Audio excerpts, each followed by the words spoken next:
दोनों पार्टियां बराबर की जिम्मेदार हैं। केजरीवाल की पार्टी तो महानिकम्मी है, पर यह भी कम नहीं। आप देखिए कि किस तरह से आज हमारे छोटे छोटे बच्चे जब स्कूल में जाते हैं तो वो नाक पर ऐसे ढक कर जाते हैं और इनको राजनीति सूझ रही है। सुप्रीम कोर्ट ने मजबूरी में बैन लगाया भाई। 2013 से पहले हमारी सरकार थी, 14 से पहले कितनी बार राजधानी में बैन लगा था। हुल्लड़ डिबेट में आपका स्वागत है। राष्ट्रीय राजधानी के निवासियों ने मंगलवार को एयर क्वालिटी में बड़ा सुधार देखा। एयर क्वालिटी इंडेक्स AQI गिरकर 228 खराब पर आ गया, मगर यह राहत लंबे समय तक नहीं रह सकती है, क्योंकि पटाखों और पराली की आग के कारण दिवाली के आसपास जहरीले स्मॉग गंभीर स्तर तक बिगड़ने का अनुमान है। राष्ट्रीय राजधानी दिल्ली में दिवाली के मौके पर पटाखों पर बैन लगाया गया है। पटाखों पर प्रतिबंध को लेकर उठ रहे सवालों के बीच पूर्व मुख्यमंत्री अरविंद केजरीवाल ने कहा, यह तो सुप्रीम कोर्ट का कहना है कि पटाखे ना जलाएं। ऐसा करके हम अपने ऊपर ही एहसान कर रहे हैं, इसमें हिंदू मुसलमान जैसी कोई बात नहीं है। अरविंद केजरीवाल ने कहा कि प्रदूषण के मद्देनजर हमें पटाखों के बदले दिए जलाने चाहिए। यह लाइट्स का त्यौहार है, दिए और मोमबत्ती जलाकर त्यौहार मनाएं, ना कि पटाखे जलाएं। इन्हीं मुद्दों पर कांग्रेस प्रवक्ता आलोक शर्मा के साथ बीजेपी प्रवक्ता और गोदी एंकर के बीच हो गई जोरदार भिड़ंत। अंत तक देखिए यह शानदार डिबेट। आइए देखते जाएगा। आलोक शर्मा जी, आपकी प्रतिक्रिया।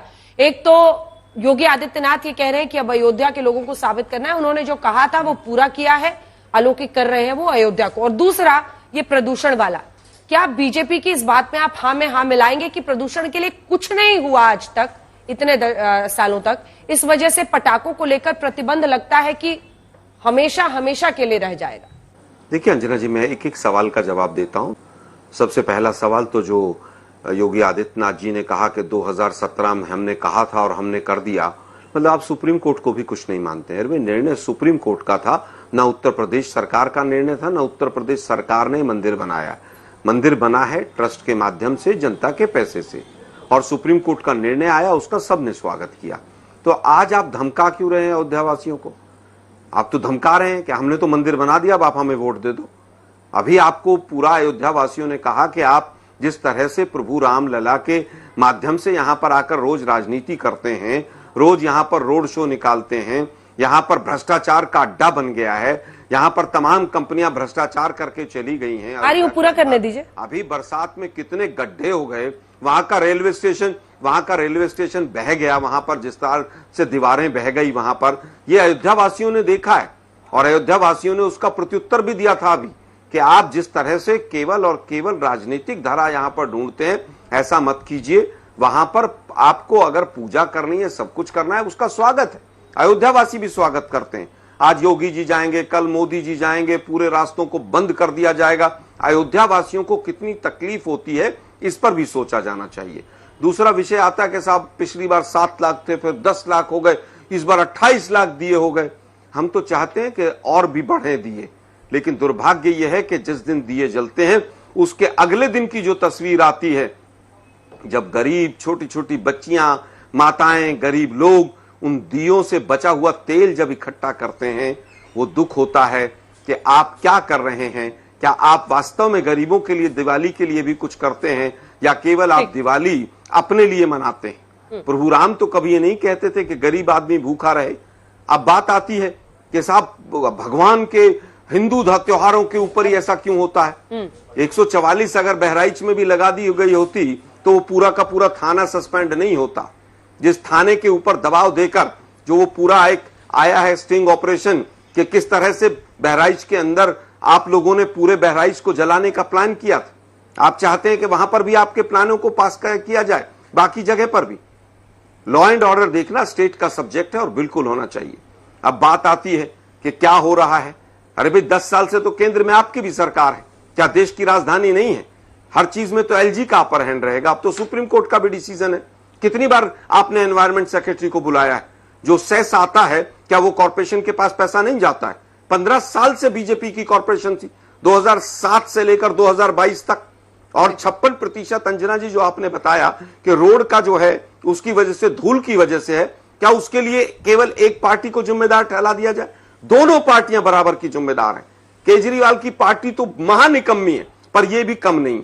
आप देखिए कि किस तरह से आज हमारे छोटे छोटे बच्चे जब स्कूल में जाते हैं तो वो नाक पर ऐसे ढक कर जाते हैं और इनको राजनीति सूझ रही है। सुप्रीम कोर्ट ने मजबूरी में बैन लगाया भाई।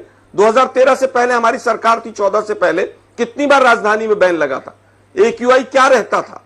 लेकिन दिक्कत यह है कि ना इनको कुछ करना है ना उनको कुछ करना है। हर डिसीजन को, हर फैसले को केवल एक धार्मिक रंग दे देना। कुमार जी को दिखाइए। फिर कहेंगे ठीक है, 5 ईयर में सर्टिफिकेट बन रहे हैं यूपी में। लौट रहे आलोक जी, आप रुक जाइए एक सेकंड। आदिल हसन साहब, जल्दी से एक आपसे कमेंट। ये चर्चा देखिए सोशल मीडिया पर भी बहुत दिनों तक चली। कई लोग इस बात से नाराज होते हैं कि जब होली आती है तो पानी की बर्बादी, जब दिवाली आती है तो हवा में प्रदूषण की वजह से पटाखे मत छोड़िए। हिंदू धर्मों को टारगेट किया जाता है, ऐसे में सभी धर्मों के लिए हो, ऐसे में जो ब्लडशेड होता है कई इस्लाम धर्म से जुड़े हुए पर्व में, उस पर भी प्रतिबंध लगाया जाए। तो इस तरह की चर्चा लोग सोशल मीडिया पर भी करते हैं और बीजेपी कह रही है कि सिर्फ हिंदू धर्मों को ही टारगेट किया जाता है। मैम, जश्न दिवाली, जश्न रोशनी सबको मुबारक हो। प्रजापति समाज जो कुम्हार समाज है, उसी उत्तर प्रदेश में अमन प्रजापति, छोटेलाल, अजय, अंकित, राजेश, किरण, प्रियांश, सचिन, कैलाश, ये जब प्रजापति समाज से इनकी हत्या हुई थी, योगी आदित्य सरकार ने 1 रुपया अभी तक हमने आपसे क्या सवाल पूछा है? मैम सुनिए, पूरा बात बोल रहे हैं। प्रजापति, आप कुम्हार की बात कर रहे थे मैडम, आप बिहार से आपका रिश्ता जानती हैं आप। छठ अभी होने वाला है मैडम, बोलिए 25-25 हजार 30-30 हजार रुपए का टिकट पटना मुंबई के लिए है, ये भी एक समाज का है। आप पूछिए 20,000 करोड़ का बीफ एक्सपोर्ट में सरकार को टैक्स आता है। भारत बीफ एक्सपोर्ट में सबसे बड़ा बन गया है, यही मोदी सरकार में। हरियाणा से लेकर बिहार तक भाजपा की सरकार है मैडम। गंगा यमुना आपके अंदर में आज तक ईडी की कंपनी और सीबीआई और इनकम टैक्स उस पर रेड नहीं किए। क्यों नहीं आपने गंगा को साफ किया? सैफुद्दीन सोज मंत्री थे तो मैंने देखा था श्री गंगे कहा गया था, गंगा को श्री का नाम दिया था। लेकिन छठ आने वाला है, पूरे नॉर्थ इंडिया का आप देख लीजिए क्या स्थिति है मैडम। सूरत का स्टैम्पेड देख लीजिए, बांद्रा का, आनंद विहार का देख लीजिए। रेल मंत्री जो है, रेल मंत्री, क्यों नहीं छठ पर लोग उत्तर बिहार, उत्तर प्रदेश, झारखंड, बंगाल आसानी से जा सकते? ये भी तो पर्व है। भारत सरकार रेल मंत्री, जो रेल मंत्री 10 साल से मोदी सरकार है मैडम।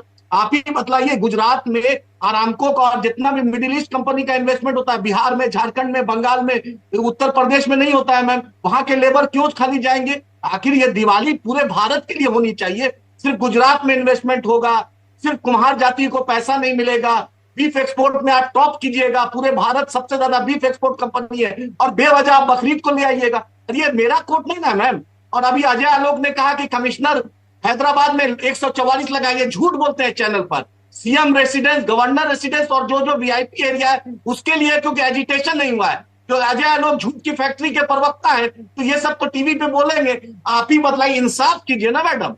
देश में इंसाफ होना चाहिए। इंडिगो दरभंगा में 13 दिसंबर से चलेगी, जब छठ और दिवाली चला जाएगा। इनकी सरकार है जदयू की। क्यों नहीं Sanjay Jha Purnia airport, Ambikapur airport, Bhagalpur airport को ऑपरेशनल कर देते हैं, बेतिया के एयरपोर्ट को ऑपरेशनल कर देते हैं? ठीक है, अजय आलोक जी जवाब दीजिए। अजय आलोक जी जवाब दीजिए। अजय आलोक जी जवाब दीजिए।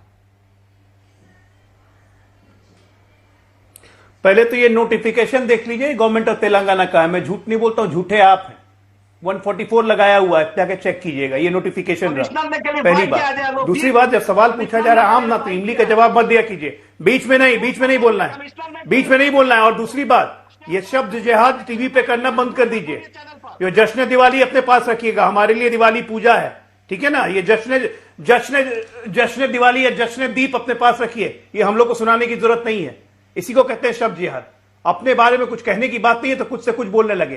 खैर, इनकी बात ही क्या करना, ये तो नॉन रेलिवेंट आदमी है। अंजना जी, 20 जनवरी 2020 दिल्ली का चुनाव, अरविंद केजरीवाल का घोषणा वीडियो है, मेरे पास, बोलिएगा तो चला दूंगा कि अगले 5 साल में यमुना को साफ कर देंगे और मैं खुद डुबकी लगाऊंगा उसमें। तो मैं उम्मीद करता हूं कि इस बार जब नामांकन भरने जाएंगे ना, तो पहले यमुना में डुबकी लगाएं, क्योंकि एक बार डुबकी हमारे प्रदेश अध्यक्ष ने लगाई थी, उनको अस्पताल में भर्ती होना पड़ गया था स्किन डिजीज लेके।